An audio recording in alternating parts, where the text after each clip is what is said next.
Hello, welcome to Wellness Voices of the Interior, the podcast that brings healthy topics to Alaska's rural communities, produced by TCC's Division of Wellness and Prevention and the Communications Department. In this episode, Marvin Roberts interviews TCC's 2020 Urban Employee of the Year, Greg Alexander, talking about Old Minto Family Recovery Camp. Thank you, Greg. This is my first podcast interview, so a little nervous too. So we'll just begin and get it over with, I guess. So hello, Greg. How are you? I'm doing good. Good. Did you eat any good food last week? I just got done eating beaver meat. Oh, okay. Nice. Yeah. Maybe caught one down in Old Minto, so I cooked it up and shared it. Oh, nice. To begin with, thank you for joining us today. We are honored to have you on our very first podcast episode. And can you tell us a little bit about yourself, please? Oh, let's see. My name's Greg Alexander. I was born outside in Maryland. My mom is Patsy Keogh and my dad is Cliff Alexander.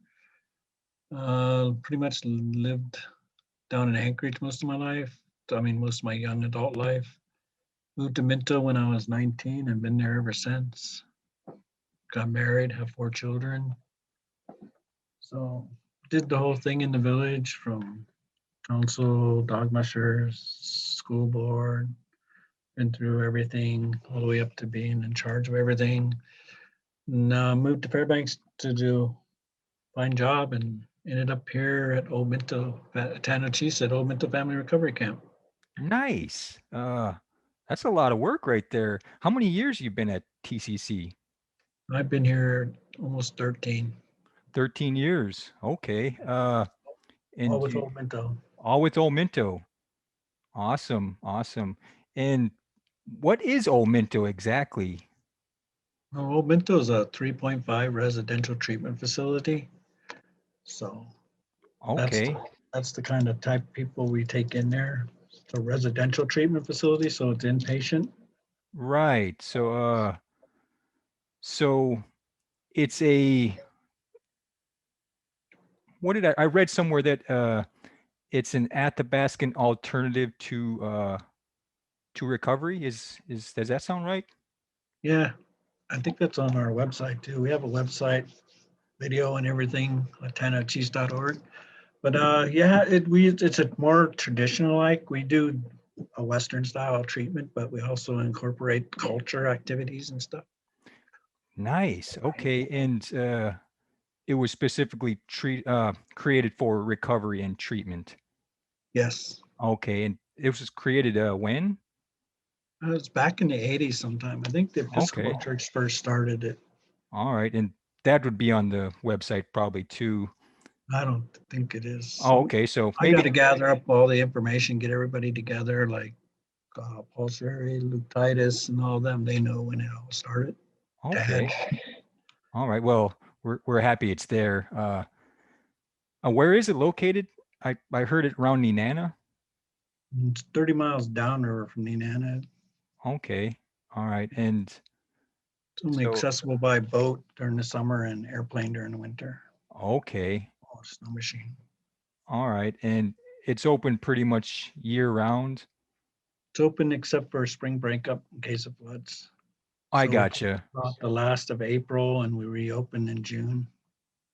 I gotcha. Okay. Nice. And, over the years, has Old Minto changed in terms of the substances being abused? Like, has there been different substances in the past few years that people are being treated for? I guess that's a better way to put it.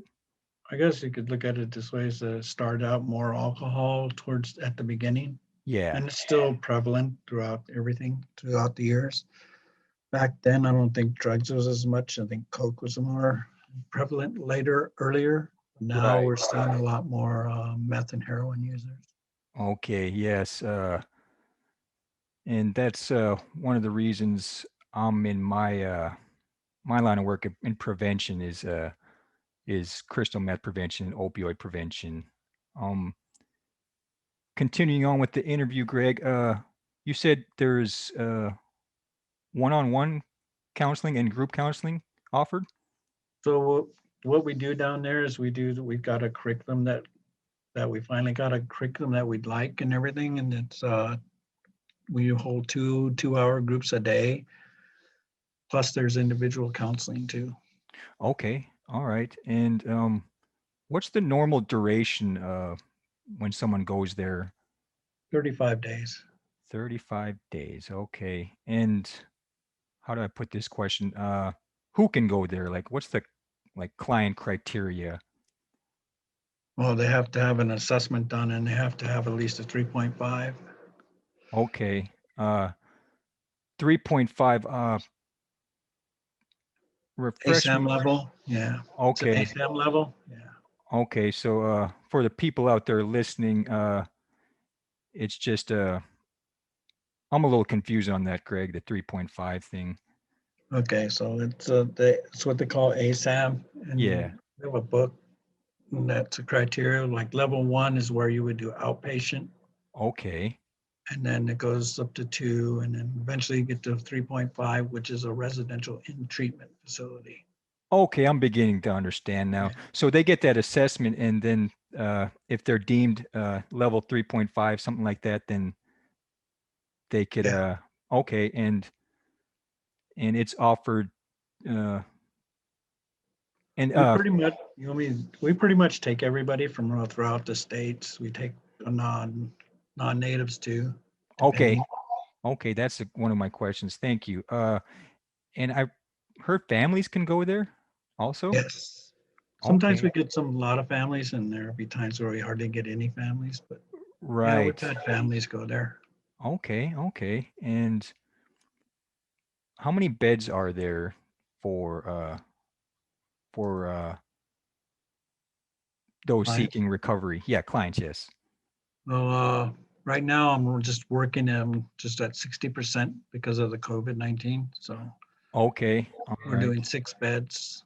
My max is 10 right now. Okay, all right. And I remember maybe a couple years ago I was at a training, so but does the staff at Old Minto get new trainings to help deal with challenges like meth and opioids? Yeah, that's what one of our spring break is that we get classes to go over and trainings and stuff and recertify as ETTs. All Okay, staff, all staff down there are required to be an ETT certified.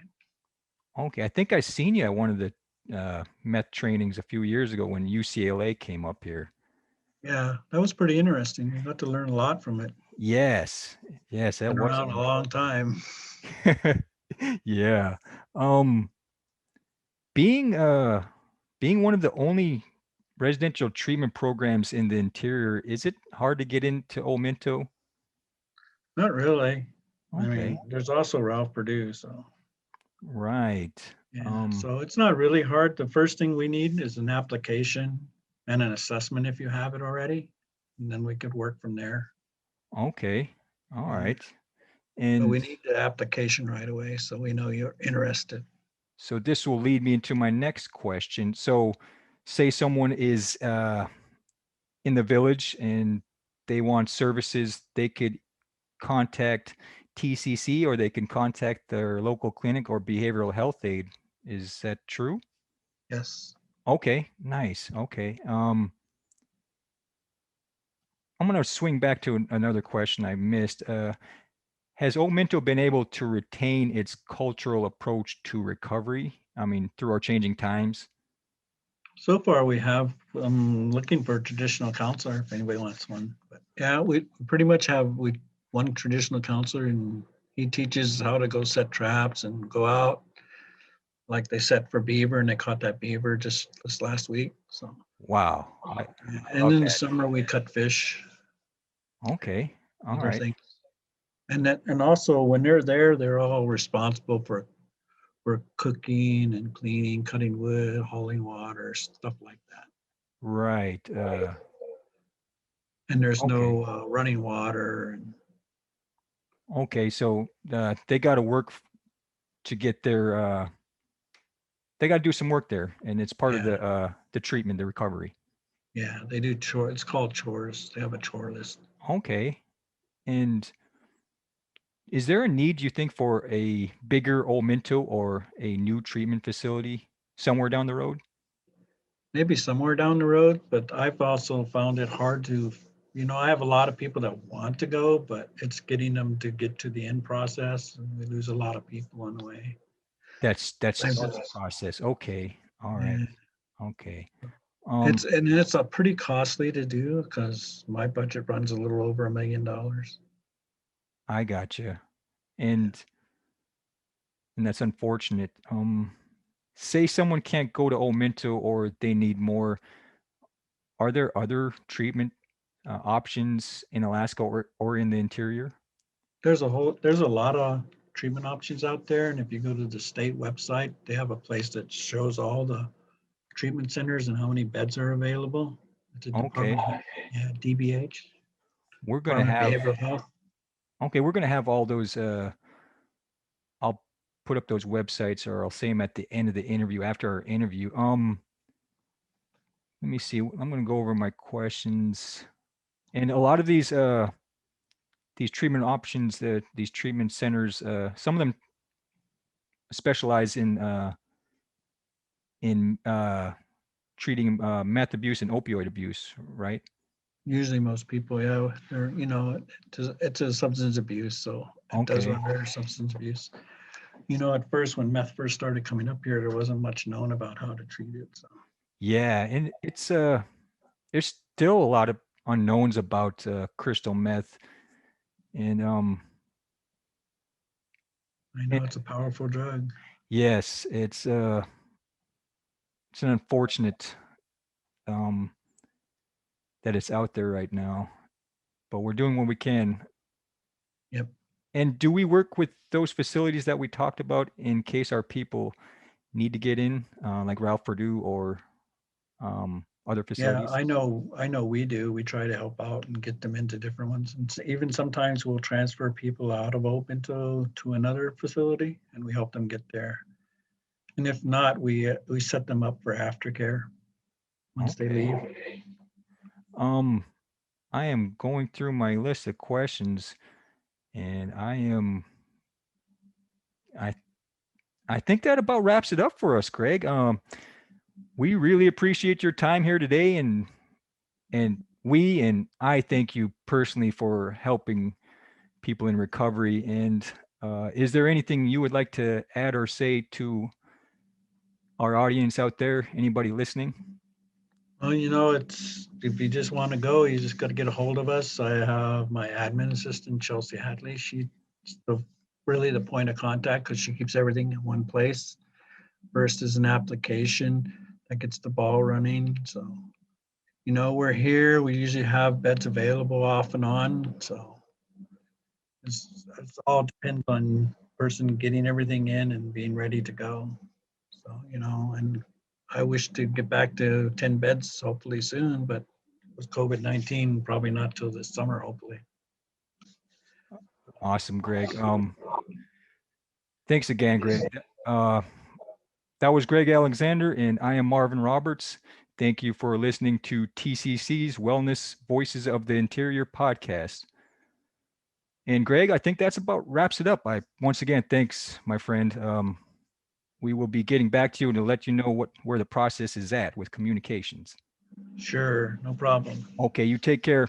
You too. Okay, bye. Later.